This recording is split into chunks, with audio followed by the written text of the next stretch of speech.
My name is Steve Hayworth. I'm a body modification artist. Flesh is my medium, and it's something I've been doing for almost 20 years now. Awesome. So what got you into body modification? Well, my background is medical device design and implant design. And back in the day, I used to produce medical instrumentation and implants. And then in 1990, I started producing body jewelry. And in 1991, I started my own piercing studio. And there was stuff that I had learned in the late 80s in the world of plastic surgery, where I would be called in to help a doctor create a new instrument that would create less trauma for a certain kind of facial plastic surgery. And which now today seems to be a new thing, but has actually been around for quite a while.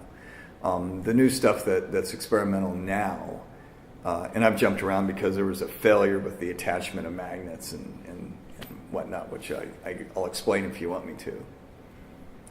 But so when we attempted the larger magnets for actual attachment, we discovered that two powerful magnets with tissue in between over the course of a period of 20 minutes or so will slowly press all the blood and plasma out. And then what you end up having is a crushed tissue. So within 20 minutes, you take that off, and you're relatively okay. But if you had it on there for longer than 6 hours, the tissue would go necrotic. You know, no blood, no plasma, no oxygen, dead tissue. So that's why I don't mess with larger magnets.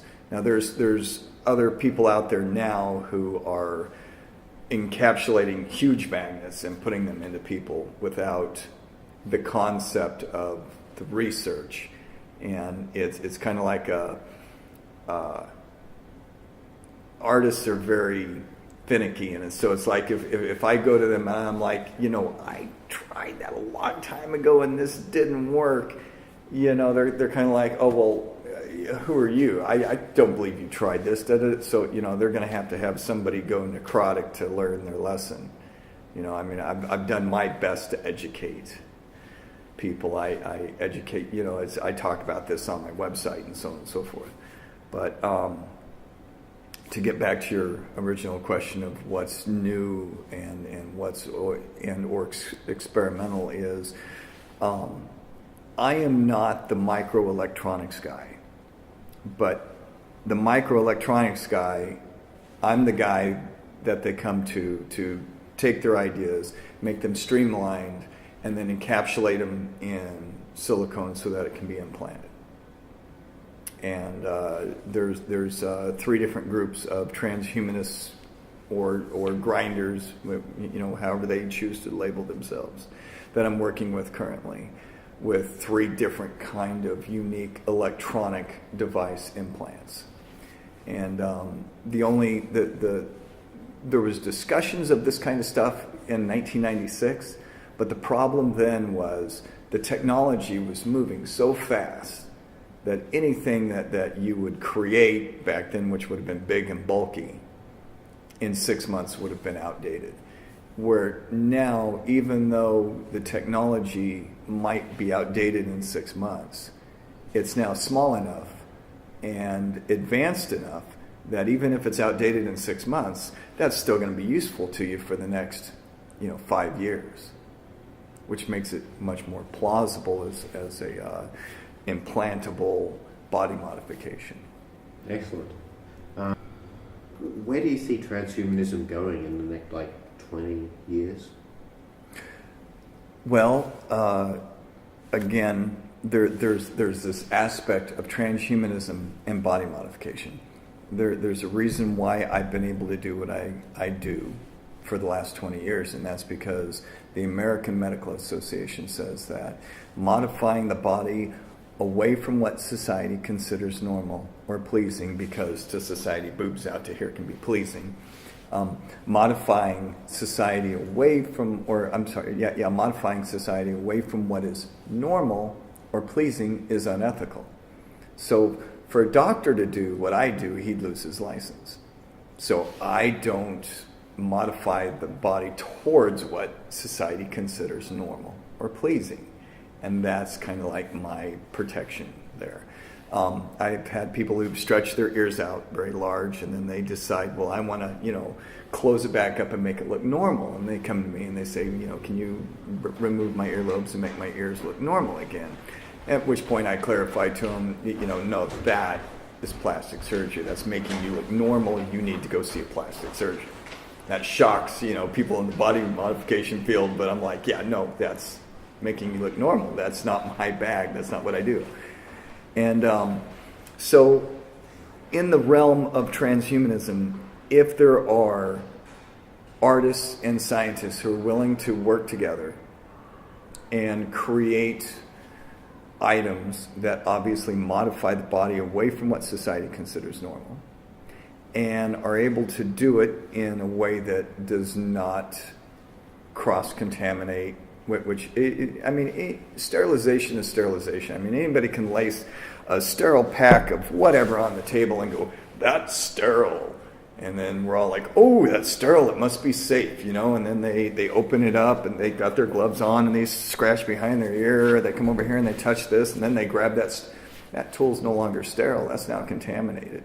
So elimination of cross-contamination is so crucially important. And it's one of the things that's most overlooked in the medical field.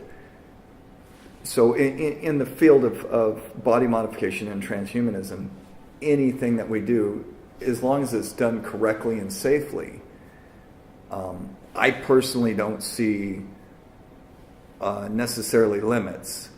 Now there gets to a point where they're getting into muscle modification, which is going to require levels of skill that are way beyond my abilities. And when you get into that kind of levels, then you're going to require somebody who actually has a medical license.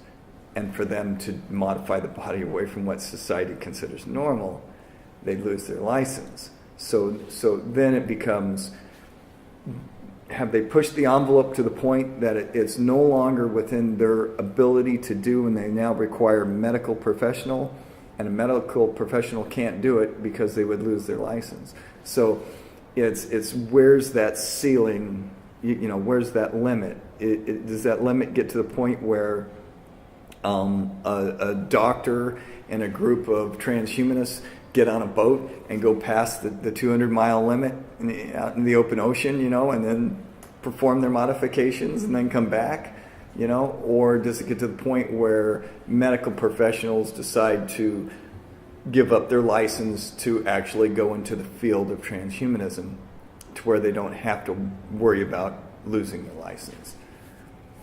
It's today, what will technology allow and what will people choose with the technologies?